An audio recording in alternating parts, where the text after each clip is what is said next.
Muitas pessoas têm dúvidas em relação a acreditar em Deus e ser cristão. E até mesmo dúvidas em relação a ser cristão e ter uma religião, né? Então, era uma dúvida que eu tinha também antes de me tornar cristã. Eu acreditava em Deus, eu sempre acreditei na existência de Deus, eu sempre soube, né, que existia algo maior do que nós, algo além, que é Deus, mas eu não conseguia entender muito bem a diferença, né, entre ser cristão, acreditar em Deus. Eu não entendia muito bem a diferença, né, entre a Trindade, o que é Deus Pai, o que é Deus Filho e o que é Deus Espírito Santo. Então, eu sei que muitas pessoas também têm essas dúvidas, né? Eu vim de uma família católica / espírita. Algumas pessoas já conhecem o meu testemunho, já contei em outro momento. E eu tinha muitas dúvidas, né, na minha cabeça em relação a isso. Quando eu conheci Jesus, em 2022, né, essas dúvidas começaram a ser esclarecidas. E como que essas dúvidas foram esclarecidas? Através da palavra viva de Deus, que é a Bíblia, né? Então, nós temos que, já a partir de um princípio, que tudo que eu gosto de trazer para vocês é baseado na palavra de Deus e nas minhas vivências diretamente com Deus, né? Então, quando eu entendi que a Bíblia é a palavra viva de Deus, ou seja, que todos os discípulos, todos os apóstolos que escreveram, né, os livros que constam aqui na Bíblia, eles foram inspirados pelo Espírito Santo de Deus às Escrituras, né? Então é como se o próprio Deus, né, o Deus Pai, falasse através desses homens para inspirá-los a escrever. Então, a partir desse princípio, você entende que tudo que está aqui é vindo de Deus, né? Então, se você duvida que a Bíblia é a palavra de Deus, é a palavra do Senhor, isso vai fazer com que nada faça sentido para você, né? Mas a partir do momento em que você compreende que realmente a Bíblia é a palavra de Deus, então você entende que aqui estão todas as orientações de Deus para tudo aquilo que nós devemos fazer e não fazer, né? Eu não vou voltar no meu testemunho, porque, né, ele é um pouco longo, então em outro momento vocês podem assistir esse vídeo, mas eu conheci Jesus através da Bíblia. Eu não conheci Jesus dentro de uma igreja e dentro de uma religião, tá? Eu ganhei a Bíblia de uma amiga, comecei a ler a Bíblia, e aí eu fui entendendo e realmente conhecendo. O Espírito Santo foi falando comigo e revelando para mim a diferença entre a Trindade e quem realmente é cada faceta de Deus, né? De Deus Pai, Deus Filho e Deus Espírito Santo.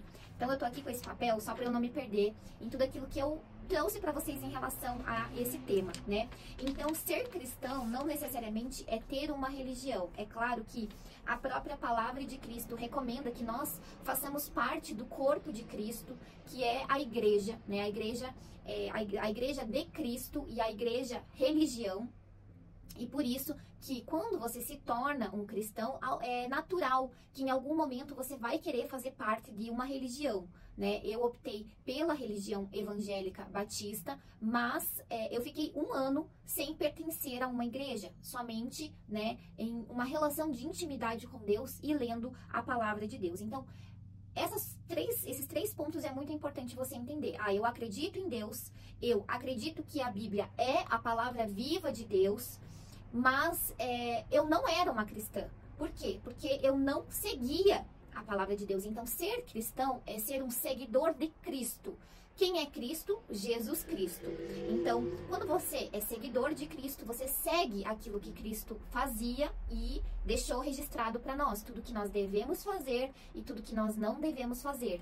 E aí entra a questão da obediência e de você entregar o controle da sua vida para Jesus Cristo e reconhecer Jesus Cristo como seu Senhor e Salvador. Isso é ser um cristão.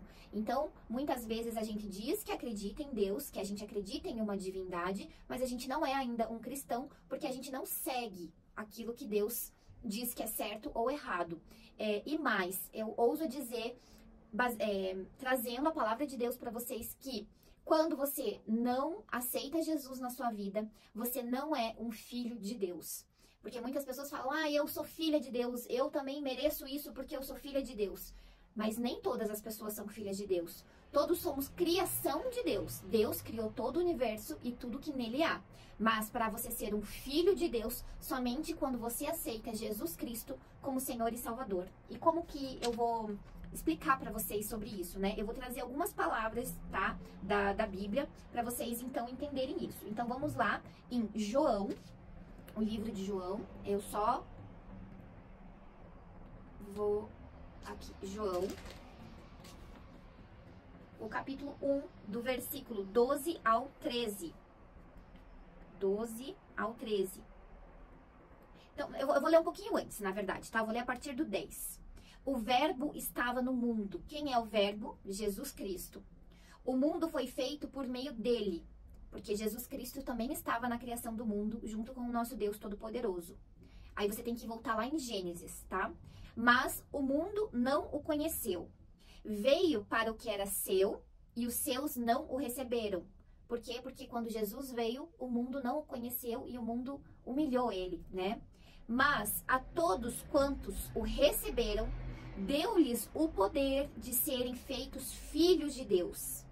A saber, aos que creem no seu nome, os quais não nasceram do sangue, nem da vontade da carne, nem da vontade do homem, mas de Deus. E o verbo se fez carne e habitou entre nós, cheio de graça e de verdade, e vimos a sua glória, glória como do unigênito do Pai. Então aqui fica claro que o poder de serem feitos filhos de Deus. Então, para você ser um filho de Deus, você tem que crer no nome de Jesus Cristo. Mas, para ser um cristão, não basta somente crer na existência de Jesus.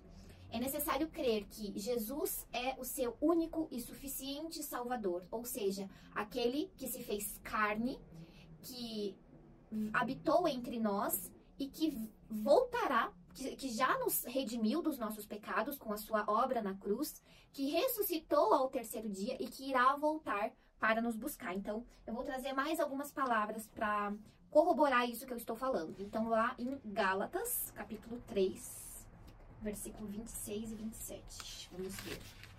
Pois todos vocês são filhos de Deus mediante a fé em Cristo Jesus. Pois todos vocês são filhos de Deus mediante, ou seja, somente se a fé de vocês for em Cristo Jesus, tá? Então, mais uma passagem aqui da Bíblia nos convencendo, né, de que para sermos considerados filhos de Deus, nós precisamos crer que Jesus é o nosso único e suficiente Salvador. Então, quando você é um cristão, você entende que a sua vida não é sua, a sua vida é de Deus, é para a honra e glória de Deus. Ou seja, tudo que você faz na sua vida é para honrar e glorificar o nome do nosso Deus. Essa passagem está em 1 Coríntios 10, 31. Então, vamos lá para 1 Coríntios 10, 31. Portanto, se vocês comem ou bebem ou fazem qualquer outra coisa, façam tudo para a glória de Deus. Então, aqui está dizendo que nós devemos fazer tudo para a glória de Deus. Não importa, se você está comendo, você tem que agradecer o alimento e glorificar a Deus. Se você está fazendo qualquer outra coisa, se você está estudando, se você está trabalhando, qualquer outra coisa você tem que fazer para a glória de Deus. Então você entende que a sua vida não é para você, não é para glorificar você. Se você tem sucesso profissional, não é para a tua glória, não é para você se glorificar de você ter conquistado, de você ter conseguido. É para você glorificar e honrar a Deus por Ele ter te capacitado, por Ele estar te ajudando, por Ele estar abrindo portas para você. Então tudo que nós fazemos tem que ser para a honra e glória de Deus, né? Quando você entende e se torna um cristão, você tem que viver, você tem que confiar em Deus e viver, entregar o controle da sua vida a Ele. Então, você vai dizer, Deus, eu abro mão do meu controle, eu abro mão das minhas vontades, dos meus sonhos, dos meus projetos, e eu entrego a Ti o controle da minha vida. Por quê? Porque eu confio no Senhor e eu sei que a Tua vontade é soberana, que a Sua vontade é muito...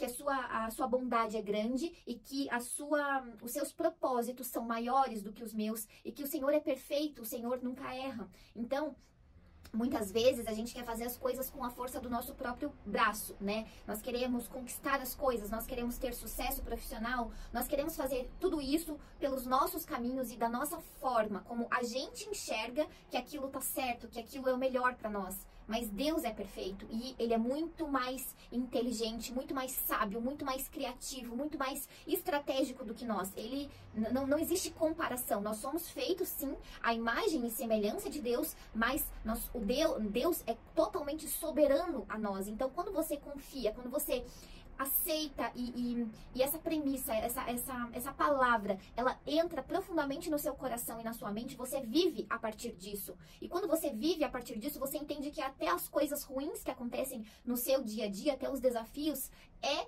por propósito de Deus. Então, aqui eu vou trazer para vocês, quer ver? Eu vou trazer...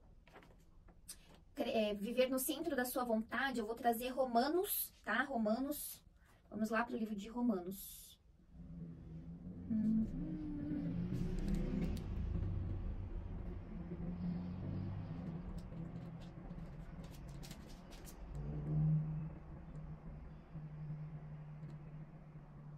Aqui, Romanos,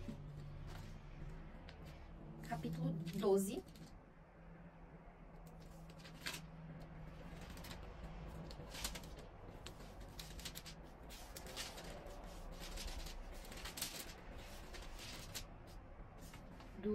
O capítulo 12, versículo 2.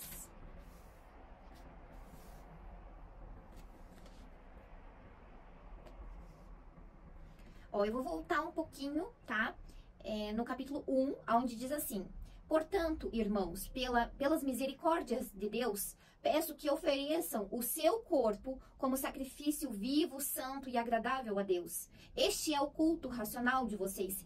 Aí, agora, prestem atenção nessa parte. E não vivam conforme os padrões deste mundo, mas deixem que Deus os transforme pela renovação da mente, para que vocês possam experimentar qual é a boa, agradável e perfeita vontade de Deus. Então, aqui diz que Deus tem uma boa, agradável e perfeita vontade para nós, e que para nós vivermos essa boa, agradável e perfeita vontade, nós precisamos renovar a nossa mente e fazer e deixar de viver conforme os padrões do mundo. O que são os padrões do mundo? Os padrões das pessoas que a gente chama de pessoas seculares, pessoas mundanas, pessoas que... aquela pessoa que você ou era antes de aceitar Jesus na sua vida. Então, eu era uma pessoa do mundo. Eu estou falando sobre mim. Eu era uma pessoa que gostava de balada, gostava de bares, gostava de bebida, gostava de encher a cara, gostava de usar roupas curtas, decotes, vivia com a força do próprio braço, queria fazer as coisas do meu jeito, na minha hora, na minha forma, não honrava pai e mãe, enfim. Esses eram os padrões do mundo, onde você acha que, beber só um pouquinho não tem problema, beber todo final de semana não tem problema, se embriagar não tem problema, usar drogas de vez em quando não tem problema, isso ficar com outras garotas não tem problema, ou ficar com várias pessoas ao mesmo tempo não tem problema. Isso é o que o mundo diz, que é normal, que não tem problema, que nada a ver. E o Senhor diz que é justamente para a gente renovar a nossa mente, esquecer aquilo que o mundo faz e fazer o contrário do mundo. Se o mundo está indo para a esquerda, os cristãos vão para a direita, porque a gente sabe que a vontade de Deus é contrária ao que o mundo faz, porque o mundo se move pela carne, pelos desejos da carne. Nós temos um corpo, uma alma e um espírito. E as pessoas do mundo, elas são as pessoas que vão pelo que a carne quer, pelos prazeres momentâneos, pelos prazeres da terra. E o espírito, ele vai... aquilo que o nosso espírito precisa para evoluir, para melhorar, para amadurecer, para ser mais parecido com Jesus Cristo e para ter a recompensa eterna, que é viver a eternidade ao lado de Jesus Cristo, que é abrir mão de todos os nossos prazeres, é renunciar. Por isso que não tem como você ser um cristão sem renúncias, porque nós temos que renunciar a tudo aquilo que não é correto, tudo aquilo que não é certo aos olhos do nosso Pai para fazer a vontade dele. Eu quero trazer para vocês também Jeremias. Vamos lá em Jeremias.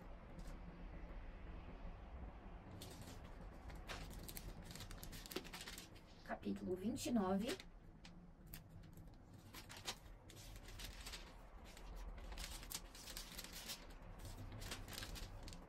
Então, Jeremias, capítulo 29, versículo 11.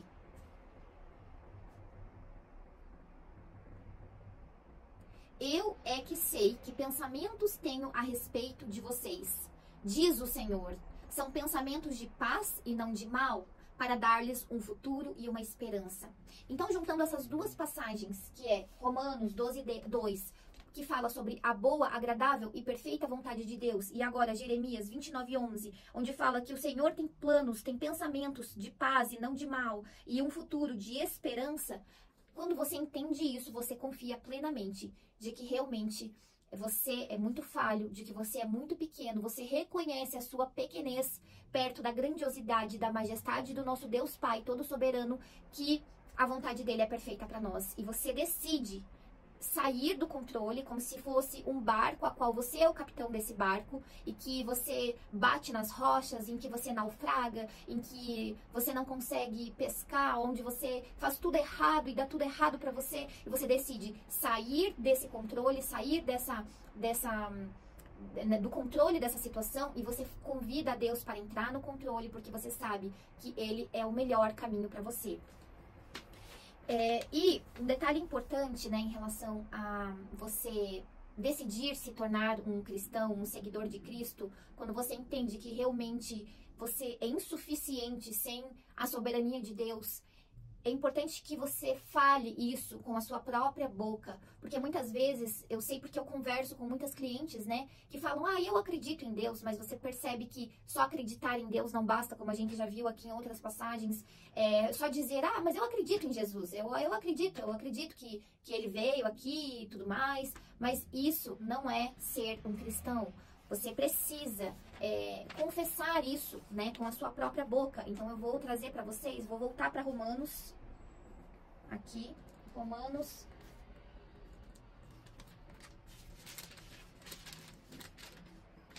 capítulo 10, o versículo, então, Romanos, capítulo 10, do versículo 9 a 10. Vou voltar um pouquinho antes, tá? No 8. Porém, o que se diz? A palavra está perto de você, na sua boca e no seu coração. Isto é, a palavra da fé que pregamos. Agora prestem atenção. Se com a boca você confessar Jesus como Senhor, e em seu coração crer que Deus o ressuscitou dentre os mortos, você será salvo. Porque com o coração se crê para a justiça e com a boca se confessa para a salvação. Pois a Escritura diz, todo aquele que nele crê não será envergonhado. Então aqui nós estamos falando sobre a salvação. A salvação, ela é um tema para um outro vídeo, mas nós precisamos entender que apenas dizer, eu creio em Jesus, já ouvi dizer sobre Jesus, isso não basta. É necessário que você confesse com a sua boca que Jesus é o teu Senhor. E o que é reconhecer alguém como Senhor? É como se fosse um senhor e um escravo, tá? Então, como se fosse um patrão e um funcionário. Quando você reconhece que essa pessoa é o teu patrão, logo você passa a obedecer aquilo que aquela pessoa diz, porque você é funcionário dessa pessoa. Neste caso, a gente está falando de Jesus sendo o nosso Senhor, mas de uma forma totalmente amorosa. Então, nós temos, assim como Deus tem as suas várias facetas de Deus Pai, Deus Filho, Deus Espírito Santo, Príncipe da Paz, Deus Consolador, nós temos também essas facetas de filhos de Deus. Então, você aceitando Jesus, você entra para a família de Deus, você é um filho de Deus. E como filho de Deus, você se sentará à mesa com o nosso Deus, nosso Pai. Você recebe o amor e a graça de Deus, mas aceitando Ele como Senhor, você também passa a ser servo dEle. E sendo servo dEle, não é no sentido de, mas eu vou ter que me sujeitar, eu vou ter que fazer aquilo que o Senhor manda. Sim, mas não no sentido negativo, e sim no sentido positivo, porque você ama tanto Jesus Cristo, você ama tanto a Deus, que você quer ser o servo dele, você quer ser usado por ele, você quer fazer parte da família dele, você quer fazer parte daquilo que ele está fazendo no mundo. Então todos os dias eu declaro a Deus, eu falo, eu sou filha de Deus, mas eu também sou serva de Deus. Senhor, usa-me, Senhor, eis-me aqui, eu sou a tua serva, eu quero ser usada por ti, eu quero que o Senhor use a minha vida para a sua honra e para a sua glória, para fazer com que o seu reino avance. Então, não é algo assim imposto de uma forma brutal, e sim de uma forma amorosa, a qual você ama tanto a Deus, em que você quer ser o servo do Senhor. E por isso, você tem que falar isso, né, com a sua boca. Eu já vou me estendendo aí pro final. Deixa eu ver se eu trouxe. Só mais um detalhe, né? O primeiro mandamento é amar a Deus acima de todas as coisas. Então, só vou trazer para vocês aonde que tá isso. Está lá em Mateus, tá? Mateus é o primeiro livro do Novo Testamento. Mateus capítulo 22, do versículo 36 ao 38. Então, Mateus capítulo 22, versículo 36 ao 38. Mestre, qual é o grande mandamento na lei? Então, estavam perguntando para Jesus, né? Mestre, qual é o grande mandamento na lei? Jesus respondeu: ame o Senhor, seu Deus, de todo o seu coração, de toda a sua alma e de todo o seu entendimento. Este é o grande e primeiro mandamento. Então, quando você entende o primeiro mandamento, você entende que amar a Deus acima de todas as coisas é tudo isso que a gente acabou de falar.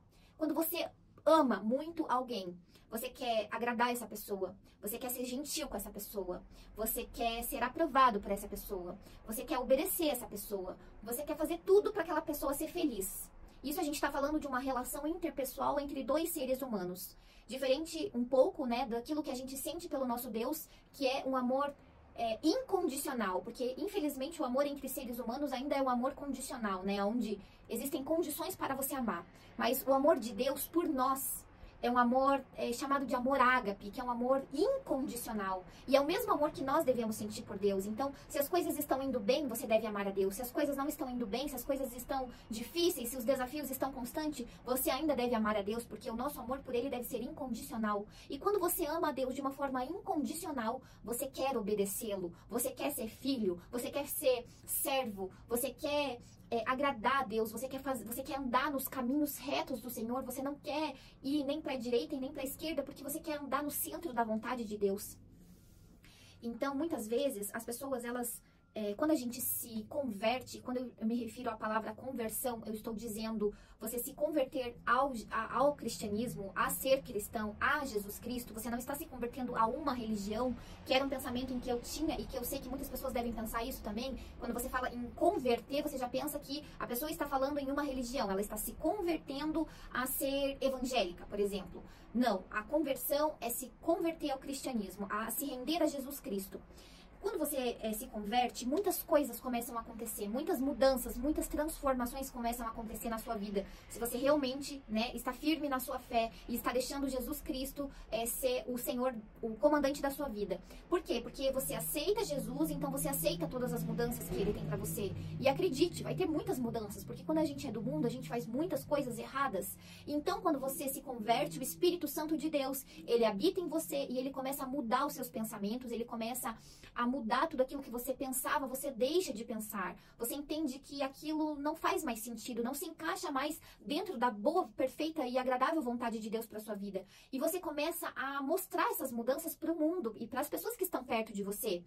E as pessoas, infelizmente, elas têm uma má interpretação disso, porque elas entendem que você começou a fazer parte de uma religião, elas acham que você recebeu uma lavagem cerebral na sua cabeça de um pastor que começou a falar várias coisas e que te transformou, e essa lavagem cerebral faz com que você comece a ter novas atitudes. Então, por exemplo, eu parei de beber, eu mudei as minhas vestimentas, eu mudei o meu linguajar, parei de falar palavrão, a mentira, parei de contar mentira. Então, tudo isso é a glória toda de Deus, porque é o Espírito Santo de Deus que começa a te convencer, porque a palavra de Deus diz que o Espírito Santo, ele nos convence do pecado, da justiça e do juízo, e aí você começa a ter outras atitudes, né? E essas outras atitudes muitas vezes são consideradas radicais para as pessoas que estão próximas de você e que muitas vezes a maioria das pessoas, né, ainda não é cristã, e as pessoas começam a achar estranho e começam a falar mal até. Nossa, você está sendo muito radical, você está chata, você virou uma beata da igreja. Mas somente quem conhece a verdade, que é Jesus Cristo, né? A verdade, Jesus é o caminho, a verdade e a vida, que vai entender o que é essa transformação, que ela é uma transformação interna, uma transformação profunda, uma transformação na alma e no espírito, e isso reflete no exterior. Então, é isso que eu queria conversar com vocês hoje. E se você está vendo esse vídeo, se você foi constrangido pelo Espírito Santo de Deus, foi constrangido pelo amor, pela grandeza, pela soberania de Deus, você está cansada de fazer as coisas da sua própria forma, está cansada de viver a sua vida, se você está se sentindo sobrecarregada, se você realmente entendeu, né, que somente acreditar em Deus não é suficiente para você ter uma vida com Deus, você pode fechar os seus olhos neste momento, né, e repetir essa oração junto comigo. Senhor, Deus, Pai Todo-Poderoso, nós estamos aqui reunidos em Teu nome, nos prostrando diante do Senhor, Pai, reconhecendo a nossa pequenez, reconhecendo que o Senhor é o Deus, o Pai, o Todo-Poderoso, o Criador dos céus e da terra, que o Senhor é majestoso, que o Senhor é bondoso e amoroso, que a sua vontade para nós é boa, perfeita e agradável, que o Senhor tem planos de bem e não de mal para nós. Nós confiamos plenamente no Senhor, nós confiamos plenamente nos teus propósitos, nos teus caminhos, Pai, e por isso nós declaramos, Pai, que Jesus Cristo é o nosso Senhor e o nosso Salvador, Pai. Nós pedimos perdão pelos nossos pecados, Pai. Nós nos arrependemos dos nossos pecados, nos arrependemos da vida vazia que levávamos, dos erros que cometíamos, Pai, de todos os pecados que eram cometidos. Nós nos arrependemos, Pai, e declaramos, confessamos com a nossa boca e com o nosso coração que o Senhor é soberano, que nós cremos de todo o nosso coração que o Senhor é o nosso Salvador, que o Senhor enviou o seu único Filho para este mundo, por amor a nós, para nos salvar, para nos redimir, para nos reconciliar com o Senhor, e que Jesus Cristo morreu por nós, morreu pelos nossos pecados, mas que ressuscitou ao terceiro dia e está vivo, assentado ao lado do Senhor, e voltará para nos buscar. Nós reconhecemos isso com a nossa boca e pedimos, Pai, para que o Senhor seja o Deus e Senhor das nossas vidas. Nós entregamos a nossa vida a Ti, Senhor. Nós entregamos tudo a Ti, Senhor. Nós abrimos mão dos nossos sonhos, dos nossos projetos, dos nossos pensamentos, das nossas vontades, dos nossos prazeres. Nós deixamos isso tudo de lado. Nós abrimos mão para que o Senhor entre na nossa vida e para que o Senhor faça morada, que Teu Espírito Santo de Deus faça morada em nosso corpo e que nos convença de tudo aquilo que não Te agrada, que nos mostre, que nos revele, Pai, tudo aquilo que não é do Senhor, tudo aquilo que não honra e glorifica o Seu nome, Pai, nos mostra, para que a gente possa ser transformado por Ti, Pai, para a honra e glória do Seu santo nome, Pai, e que a partir deste momento nós tenhamos uma nova vida, Pai, uma vida transformada pelo Senhor, aonde as Tuas mãos poderosas, Pai, irão nos moldando dia após dia, para que sejamos mais parecidos com o Teu Filho, Jesus Cristo. Nós oramos, Pai, em Teu santo nome, no nome de Jesus Cristo. Amém. Amém, amém. Louvado seja o Seu nome, Pai. Nós Te damos toda a honra e toda a glória. Nós Te louvamos e Te adoramos, Pai. Que você tenha um ótimo dia na presença do Senhor. Grande beijo.